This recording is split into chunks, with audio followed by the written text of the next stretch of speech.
Todo lo que usted necesita saber en la FM.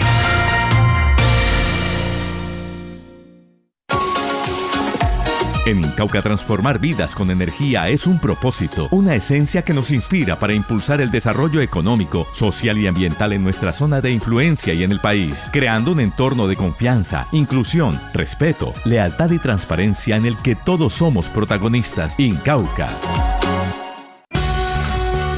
Llegó TQ a la FM. TQ, totalmente confiable. 7 de la mañana, 20 minutos. ¿Está el gobierno nacional anticipando la plata que debería entrar en el 2026 al próximo gobierno para gastársela este año en este gobierno? Esa es la pregunta que se hicieron muchas personas ayer al escuchar la denuncia del representante Andrés Forero. El decreto que aumenta la retención en la fuente en el 2025 es coger la plata del próximo gobierno para gastársela en este gobierno. Representante Forero, le traslado la pregunta. Buenos días. Juan, muy buenos días. Un saludo para ti, un saludo para la mesa y toda la audiencia. Y sí, yo considero que sí. Lamentablemente el gobierno nacional, ante la grave situación fiscal que está viviendo, en lugar de hacer un recorte, en lugar de quitar un montón de OPS, de cargos innecesarios, de hacer un ejercicio juicioso, pues lo vemos derrochando, y lo que vemos es que, por un lado, está haciendo eso que tú planteabas, que es anticipando parte del recaudo del año 2020 por concepto de retención en la fuente, y al mismo tiempo está afectando a las empresas, en particular a las pequeñas y medianas y algunos sectores determinados. Repasábamos esta mañana algunos sectores asociados con lo minero energético, pero va más allá de eso. ¿Cuáles son los sectores que están afectados con esta medida? Pues de los que yo pude identificar, Juan, uno de los que más me preocupa es el sector salud. Y es que cuando uno revisa el decreto, uno se da cuenta que para dos actividades en particular, que son las actividades de imágenes diagnósticas o de apoyo diagnóstico y las imágenes clínicas y de hospitales de internación, pues prácticamente les triplican la tasa de retención en la fuente. Eso para un sector que está tan golpeado como el sector salud, pues prácticamente es la carta de defunción. En este momento, clínicas y hospitales a veces no están teniendo plata, incluso para pagar las obligaciones actuales, y el gobierno pues está exigiéndoles prácticamente que vayan a triplicar ese monto de retención en la fuente, y con eso pues quedan en una situación muy compleja, porque no tienen plata y al mismo tiempo no tienen crédito por la situación que está viviendo el sector. Por otro lado, también veíamos que el presidente siempre está con un lapicito en sus discursos públicos hablando de la importancia de la educación, pero al sector educativo también le pega muy fuerte, porque prácticamente en todas las actividades, hay algunas que se excluyen, pues le triplica también la tasa, pasándosela de 1.1 a 3.5. Y los otros sectores son el sector, por ejemplo, de transportes, que también le triplican la tasa, más o menos los mismos montos, y el sector de agropecuario, en particular los agricultores, los cafeteros, por ejemplo, que dicen que les pasó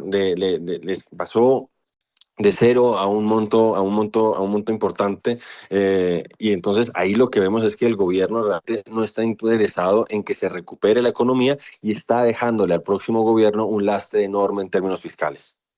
Señor representante, ¿esto lo pueden hacer por un decreto o esto requería ley?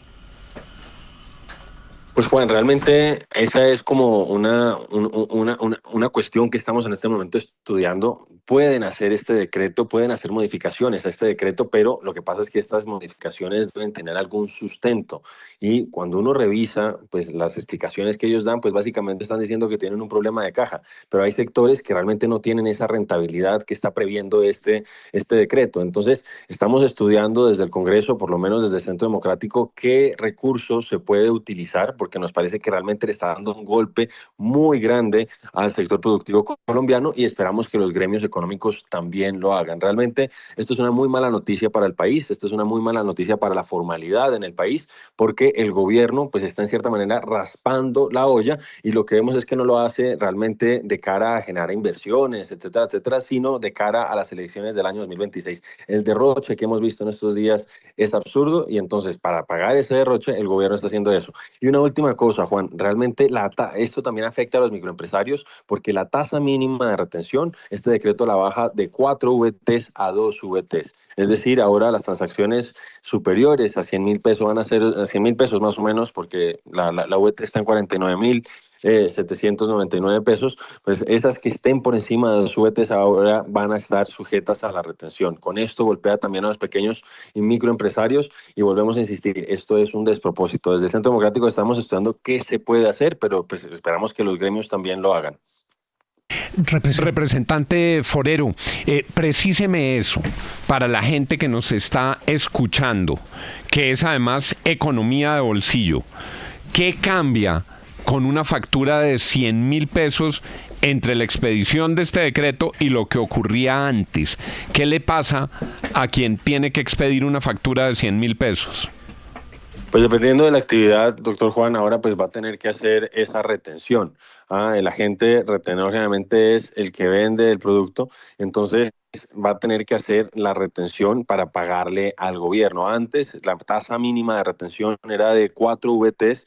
La VT hoy en el país está en 49.977.799 pesos, eso es más o menos un poquito menos de 200.000 pesos y ahora la bajan. Con eso lo que nosotros sentimos es que están golpeando a los pequeños y microempresarios que antes se veían exentos, no tenían que hacer pues ese ejercicio de retención y ahora sí lo van a tener que hacer. Entonces todo esto se suma a ese golpe que le han dado a distintos sectores donde les han subido la tarifa de la retención en la fuente.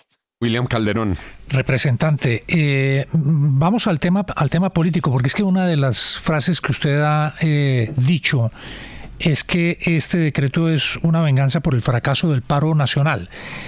¿Puede también deducirse que el gobierno estaba buscando tener caja para usar en la campaña política que pretende adelantar?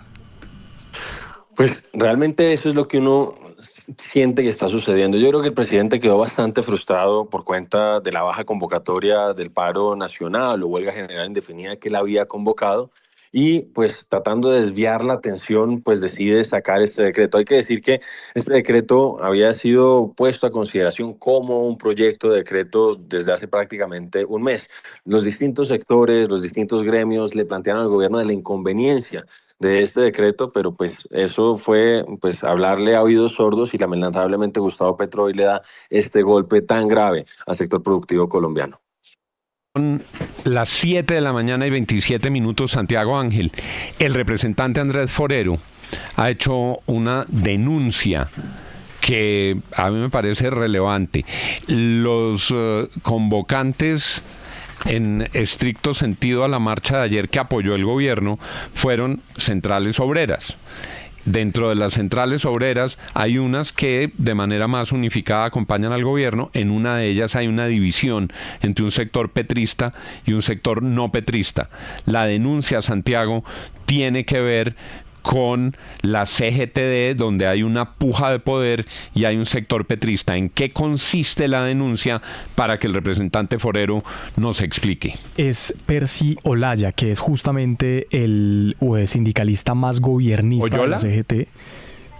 ¿Sergio Olaya o Oloya? Percy Oyola. Percy Oyola. Percy Oyola. Estuve yo aquí con Sergio.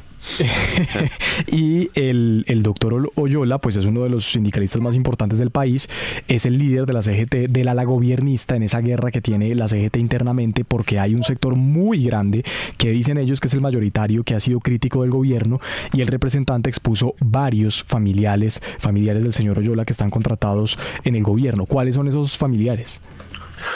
Pues sí, Santiago, efectivamente hay una división en el interior de la CGT y el líder pues de la división, de la facción que hoy está con el gobierno es Percy Oyola Palomá. Entonces lo que yo identifiqué con mi equipo de trabajo es que hay por lo menos 4 personas de su círculo más cercano que están trabajando en el gobierno nacional, 2 en el SENA y 2 en el Ministerio del Trabajo. Se trata del hijastro de Percy Oyola, el señor Jefferson del Corral Ordóñez, que está trabajando como contratista a través de una OPS en el Ministerio Ministerio del Trabajo, ha suscrito 3 contratos por un valor cercano a los 173 millones de pesos, y la esposa del hijastro, es decir, pues la nuerastra, no sé cómo se dirá, de Percio Yola, está trabajando en este momento como inspectora de trabajo en el Valle del Cauca. Esto desde el año 2023. Y el hermano de Percio Yola y la esposa de ese hermano, Martín Oyola, está trabajando en el SENA. Entre ambos han suscrito 4 contratos, 4 OPS con el SENA, y eso suma más o menos 70 millones de pesos. Yo creo que eso le hace daño al sindicalismo. Yo creo que eso es un flaco favor que le hace el gobierno nacional al movimiento sindical, porque obviamente eso pone en duda, pone en cuestionamiento la independencia y autonomía de ese tipo de movimientos. 7:30. Doctor Andrés Forero, representante de la Cámara, gracias por haber estado con nosotros. A ustedes muchísimas gracias, doctor Juan. Un saludo para usted, para la mesa y toda la audiencia. Muy complicadas las implicaciones de ese decreto.